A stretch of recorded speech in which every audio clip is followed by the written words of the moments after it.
Chapter 16, Bees. Surah An-Nahl. In the name of God, the most gracious, the most merciful. The decree of God is at hand, so do not seek to hasten it. Holy is He, and exalted far above what they associate with Him.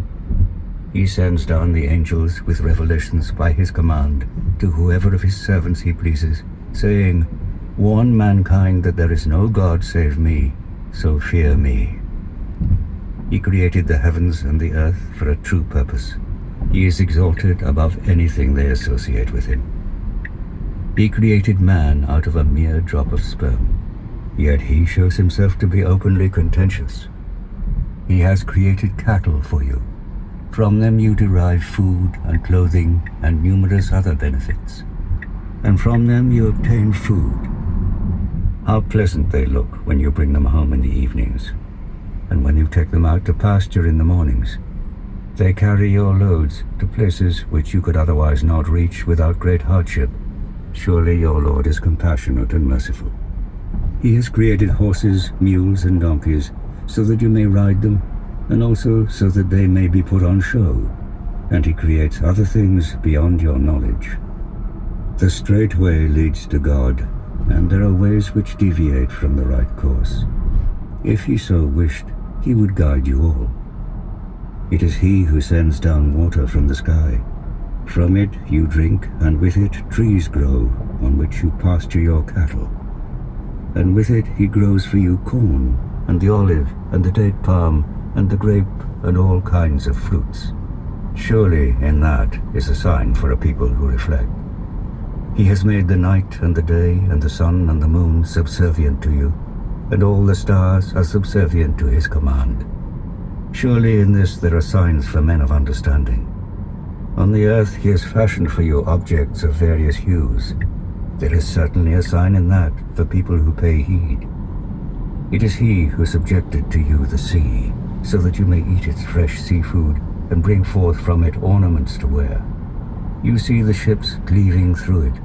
All this so that you may seek His bounty and feel grateful. He has set up on the earth firm mountains, lest it shake under you, and rivers and tracks, so that you may find your way. And He has set up other landmarks. By these and by the stars people set their course. Is He then who creates like Him who does not create?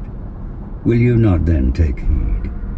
If you tried to count God's blessings, you would never be able to number them. God is ever forgiving and most merciful. God knows all that you conceal and all that you reveal. Those you call on besides God cannot create anything. They are themselves created. They are dead, not living, nor do they know when they will be raised to life. Your God is the one God. As for those who do not believe in the hereafter, their hearts refuse to admit the truth, and they are arrogant. God surely knows what they conceal and what they reveal. He does not love the arrogant. When they are asked, "What is it that your Lord has sent down?" they say, "Stories of the ancients. Let them bear all their own burdens on Resurrection Day, as well as some of the burdens of those whom they lead astray without any knowledge. How evil the load with which they shall be burdened." Those who went before them also plotted, but God struck at the foundations of their building, and the roof fell down upon them from above. The punishment came upon them from where they did not expect. Then, on the day of resurrection, He will disgrace them and say, "Where are my partners, for whose sake you opposed my guidance?" Those given knowledge will say, "This day humiliation and affliction will surely befall those who have been denying the truth." Those whose lives the angels take while they are wronging their own souls will offer submission, saying, "We were not doing anything evil." Indeed, the angels will reply, "God is aware of what you have been doing. So enter the gates of hell. There you shall abide forever." Evil indeed is the abode of the arrogant. When those who fear God are asked, "What has your Lord sent down?" their reply is, "Goodness." The reward of those who do good works in this world is good, but the abode of the hereafter is even better. The home of the righteous is indeed excellent. They will enter gardens of eternity, where rivers will flow at their feet. There they will have all that they wish for. Thus God rewards the righteous, those whose lives the angels take in a state of purity, saying to them, "Peace be on you. Enter the garden because of the good which you did in the world." Are they waiting for the angels to come to them, or the fulfillment of your Lord's will? Those who went before them did the same. God did not wrong them. Rather, they wronged themselves. The evil results of their deeds overtook them, and that which they used to mock at encompassed them. Those who associate others with God say, "If God had so willed, we would not have worshipped anything besides him, neither we nor our fathers, nor would we have forbidden anything without his sanction." So did those who went before them. The duty of the messengers is only to convey the message clearly. We raised among every people a messenger who enjoined, "Worship God alone and shun the evil one." Then among them were some whom God guided, and among them were others who became deserving of ruin. So travel across the earth and observe what was the end of those who rejected the messengers. Though you, prophet, may be eager to guide them, God does not guide those whom he lets go astray, because of their refusal to give a positive response to the truth. They will have no supporters. They swear their strongest oaths by God, that God will never raise the dead to life. Nonetheless, it is a promise truly binding on him, even though most people do not realize it. This is so that he may make clear to them what they have differed about, and so that those who are bent on denying the truth may realize that they were lying. When we will something to happen, all that we say is, "Be," and it is. As for those who, after persecution, migrated from their homes for the cause of God, we will provide them with a goodly abode in this life. But truly the reward of the hereafter will be greater, if they only knew it. They are the ones who are steadfast and put their trust in their Lord. Before you also, the messengers we sent were but mortal men, to whom we vouchsafed revelation. Ask the people of the book if you do not know. We sent them with clear signs and scriptures. We have sent down the reminder to you, to enable you to make clear to mankind what has been sent down to them, so that they may reflect upon it. Do those who devise evil plans feel secure that God will not make them sink into the land, or that a punishment will not come upon them from where they least expect, or that he will not seize them suddenly in their daily activities, and they will not be able to frustrate him, or that he will not punish them by giving them a fright? Indeed, your Lord is kind and merciful. Have they not observed the things God has created, casting their shadows right and left, prostrating themselves before God in all humility? Everything in the heavens and all the creatures on the earth prostrate themselves before God, as do the angels, and they do not behave proudly. They fear their Lord above them, and do what they are commanded. God says, "Do not take two gods. He is only one God, so fear me alone. To him belongs whatsoever is in the heavens and on the earth, and obedience is due to him alone. Will you then fear anyone other than God? Whatever blessing you have is from God, and to him you turn for help when distress befalls you. Yet no sooner does he relieve your distress than some among you set up other partners besides their Lord, showing no gratitude for what we have given them. Enjoy yourselves a while, but soon you will know.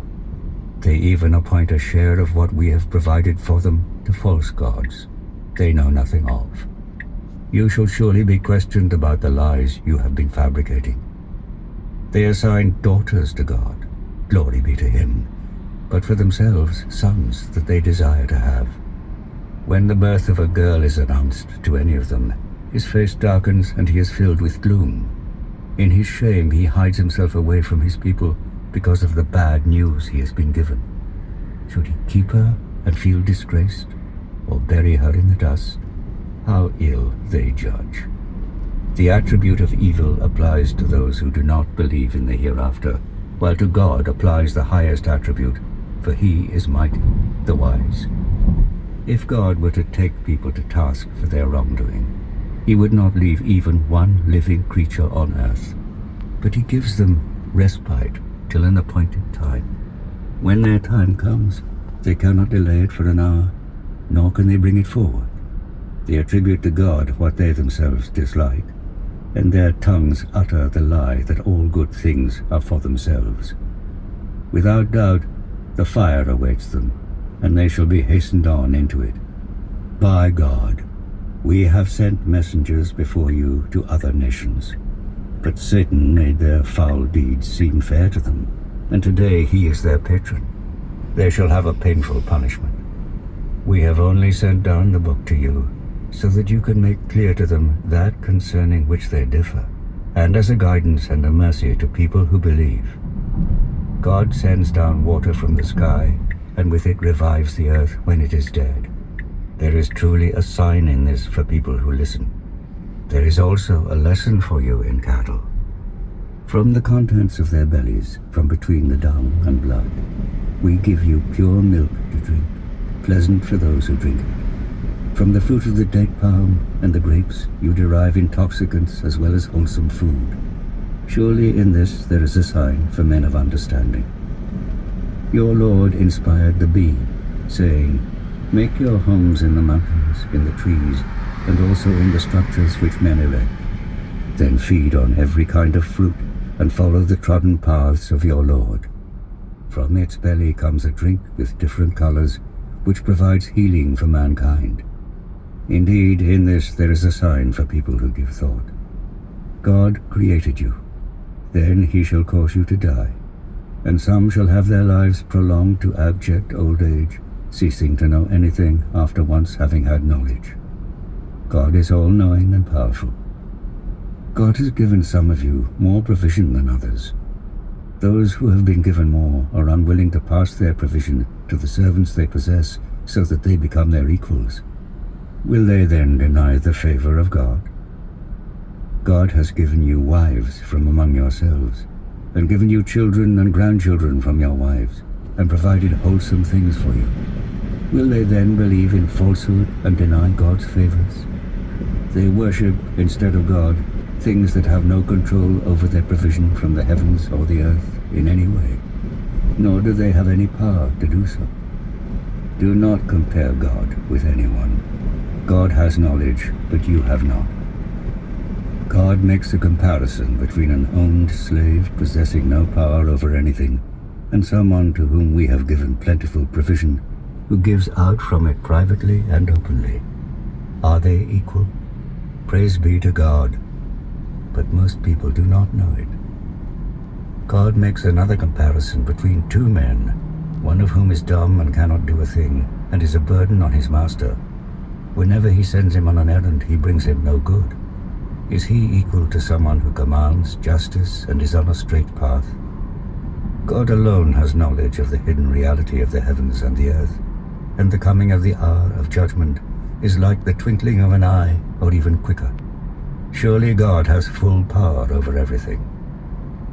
God brought you forth from the wombs of your mothers, while you knew nothing, and gave you hearing and sight and hearts, so that you might be grateful. Do they not see the birds held poised in the vault of heaven? Nothing holds them up except God. Truly there are signs in this for those who believe. God has made your houses places of rest for you, and made tents for you out of cattle hides, which are light for you to carry, both when you are traveling and when you are staying in one place. He provides for you from the wool and fur and hair of cattle, household goods and articles for use for a time. God has granted you shade out of what he has created, places of shelter in the mountains, garments with which to protect yourselves from the heat, and coats of mail to shield you in battle. Thus he completes his favor to you, so that you may submit wholly to him. But if they turn away, you are responsible only for conveying the message clearly. They recognize the favor of God, yet they deny it, and most of them are ungrateful. On the day when we raise up a witness from every people, Those who are bent on denying the truth will not be permitted to put forward excuses or to make amends. When the wrongdoers face their punishment, it shall not be lightened for them, nor shall they be granted any reprieve. When those who associate partners with God see their associate gods, they will say, "Our Lord, these are our associate gods whom we used to call upon instead of you." But they will throw back their words at them, saying, "Indeed you are liars." And on that day they will offer total submission to God, and all that they used to devise will fail them.